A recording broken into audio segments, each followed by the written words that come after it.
Russia અને Ukraine વચ્ચે ચાલી રહેલા ભીષણ યુદ્ધમાં હવે ગુજરાતનો વધુ એક યુવક ફસાયો છે. મોરબીના રહેવાસી સાહિલ મોહમ્મદ હુસેન નામના યુવકે યુક્રેન સરહદેથી એક વિડીયો શેર કરી પોતાની આપવીતી જણાવી છે.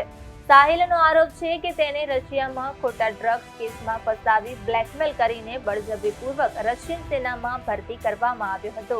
સાહિલ ઉચ્ચ અભ્યાસ માટે રશિયા ગયો હતો. ત્યાં પોતાનો ખર્ચ કાઢવા માટે એક કુરિયર કંપનીમાં પાર્ટ ટાઈમ નોકરી કરતો હતો.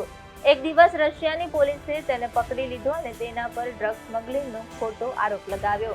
તેને ધમકી આપવામાં આવી કે જો તે રશિયન સેનામાં જોડાવાના કરાર પર સહી નહીં કરે તો તેને લાંબી જેલની સજા થશે. જીવ બચાવવા અને જેલથી બચવા માટે મજબૂરીમાં સાહિલે કરાર સ્વીકાર કર્યો અને માત્ર 15 દિવસની તાલીમ બાદ તેને યુક્રેન બોર્ડર પર લડવા મોકલી દેવાયો.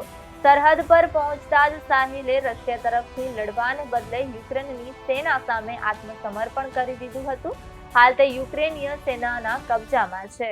नमस्कार, मेरा नाम माजदी साहिल मोहम्मद हुसैन है। मैं गुजरात राज्य से हूँ, मोरबी सिटी से।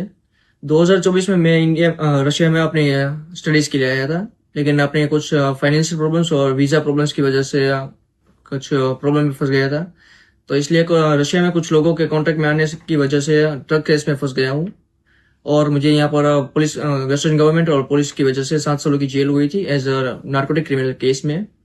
हालांकि मैंने इस मामले में कुछ किया नहीं, लेकिन फिर भी 7 सालों की जेल हुई है। और जेल के अंदर कुछ पुलिस वालों के बहकावे में आने की वजह से Russia Ukraine war contract sign किया है, जो एक सबसे बड़ी गलती है। इस वजह से यहाँ पर फिलहाल मैं यूक्रेन में फंसा हुआ हूँ as like war criminal. So now I don't like, फिलहाल तो अभी होपलेस हूँ, पता नहीं अब आगे क्या होने वाला है। लेकिन एक मैसेज है जो अपने भारतीय नागरिकों को देना चाहता हूँ। जो कोई स्टूडेंट रशिया में आ रहा है अपनी हाई स्टडीज के लिए या फिर वर्क के लिए, बी केयरफुल, बिकॉज यहाँ पर बहुत सारे स्कैमर्स है, बहुत सारे like criminal cases, like narcotic cases and another illegal cases बहुत सारे हैं।